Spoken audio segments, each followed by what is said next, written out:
We're here with head football coach Peter Stuursma as he prepares his team for a second-round NCAA playoff game against the University of Wisconsin-La Crosse. Coach, congratulations. Thanks for joining us. Thank you very much, Stoop. Take us back 8 days to Selection Sunday. We're talking on a Monday. You're all but assured after a convincing regular season victory that you're going to be in, but you don't know when, where, or against whom.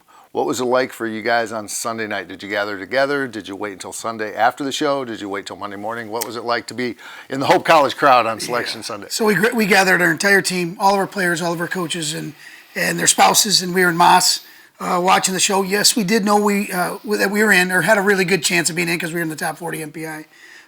But we were very, very excited to learn that we had a bye first round and a home game second round. And that it's a testament to our guys for hanging in there, of course, of what happened in the middle of the season, but also I feel like the committee said that we were good enough to be one of those teams that hosted, and so we're very thankful for that.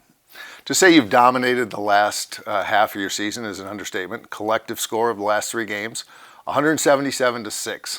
What's been the key to unleashing that kind of dominance? Well, I just, first of all, I love the preparation of our guys. I love the preparation of our coaching staff. And I feel like every time we went out there, we were playing with something on the line. Well, because it mattered. We lost that opportunity for any type of margin of error. And so we're playing with our backs against the wall, if you will, and our guys just executed to a high level, and our defense really started to find its stride. And then when our defense is like that, our offense is going to score. And that's been something that's been really nice, is to watch our offense play off of our defense play off of our offense. And conversely, at the end of the game, our second and third string guys were balling out and executing at a high level, and that's why you saw some of those lopsided scores.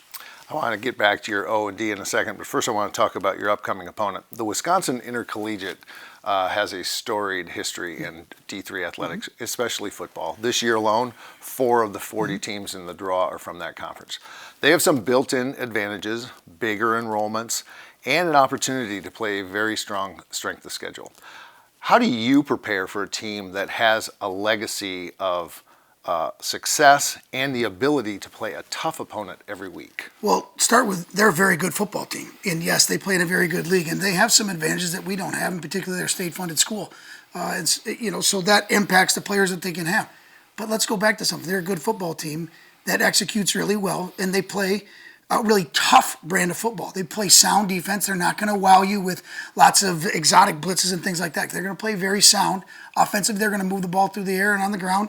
And so how do you prepare? The same way we do every single week, because it's still a 120-yard field, and you still play between the lines, and you still have to execute at a high level in all 3 phases of the game, and you can't turn the ball over, and you have to control the time of possession and avoid penalties and turnovers and things of that nature. So it's really no different, and we can analyze it and evaluate all we want, but it's still the same thing. It's still a really good football team that we're playing, and it's in the round of 32. So guess what? Everybody's good now. Sure. When I talk to Andrew Hawken in our weekly meeting, he always wants to be a run-first team, but he talks a lot about balance. And the balance the last 3 weeks have been really terrific. 250 minimum on both sides of the ball, 550, and one time you even touched 700. So what's the key to that kind of an explosive run-pass balance? Well, first of all, it keeps the defense on their toes and in some cases on their heels. But I think the time of possession is very, very important to that. I feel like with Coach Hawk and our offense, we can go really fast. We can go really slow from a tempo standpoint.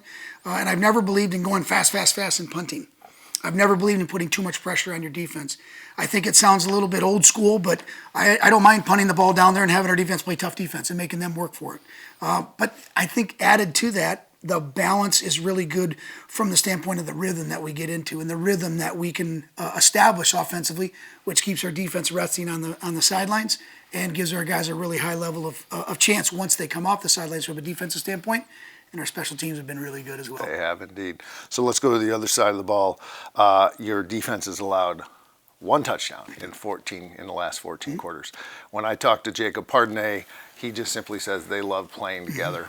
What's the secret to building a team-first culture where there are no heroes, there are no stars? Yeah. Well, first of all, it's the right seats in the right bus, if you will, and the right guys, and our guys that bought into the system that Coach Pardonay and our defensive staff preach every week, which is nameless, faceless opponent win opponent win the next one, and that's kind of something that I think our entire team has adopted. Is just let's worry about the next play. We can't change what would happen. We can't worry about 10 plays down the road. We have to win the next play, and I think that's been a really key component to our defense. And they're playing fast, which really matters. We're not going to win warm-ups. We're not going to win the size advantage in warm-ups, but our guys are going to play hard, and that matters in this day and age where you can punch the ball free and you can have turnovers. And, up front, our defense line led by Liam Danitz has been pretty good from a pass rush standpoint as well. Indeed. So I want to ask you a personal question. I know you like to talk about your staff and your players. 9 years ago, you left a really good gig at East Grand Rapids to take a chance on this place. By the way, this place was a tent 9 years ago. You and I both remember that. We're both Hope guys. We have been for many decades. But it was still a big risk for you. Since then, you've never had a losing season. Hope has played 8 NCAA postseason games, and you've coached 4 of them. And you have got a chance to build your staff. You've had a chance to build the kind of team you want. And oh, by the way, you're going to get to, not too long from now, hand a diploma to your third child who's going to cross the stage at Hope College. Do you ever sit back and reflect about, wow, this has been a crazy ride for the last 9 years? No, not at all, because I know I know what matters to a good football team and a good football program, good players, great coaching staff you get to surround yourself with, in a community like Hope and Holland that care about what happens around here. Like the Orange and Blue Nation really cares about Hope College football. The administrative staff cares about Hope College football. Our athletic team does a great job in supporting us. So I don't really, because I've never really taken that too seriously, because I was fortunate to be at an unbelievable place. Like you hired me here, Stoop. You know this, but it was a challenge for me to leave because I loved it. I love it here, and I think that's the beauty of. They've always said you can't go home. Well, I was able to go home twice. Once at East Grand Rapids and once here, and surround yourself with good people, good things happen. But when you have good players and a great staff, I mean great players and a great staff, like they're really good. That makes it a lot of fun, and they're good people. Our players are going on and doing great things in the world. They're getting great jobs. Just had a young man named Ben Wellman stop back. He's home for a little bit here, and he's in dental school. We've had a number of guys that have gone on to graduate school, and they have jobs. And at the end of the day, Division I football is what it is, and yet I think what we're doing here is pretty cool. Indeed. Well, we appreciate all you do, and congratulations, and have fun on Saturday. Thanks, Stu. Appreciate it. That was head coach Peter Stuursma as he prepares his team for the University of Wisconsin lacrosse. Mike Coleman and I will have that call on ESPN Plus with a noon Eastern Time kickoff. This is Scott VanderStoep reporting for the Anchor Network.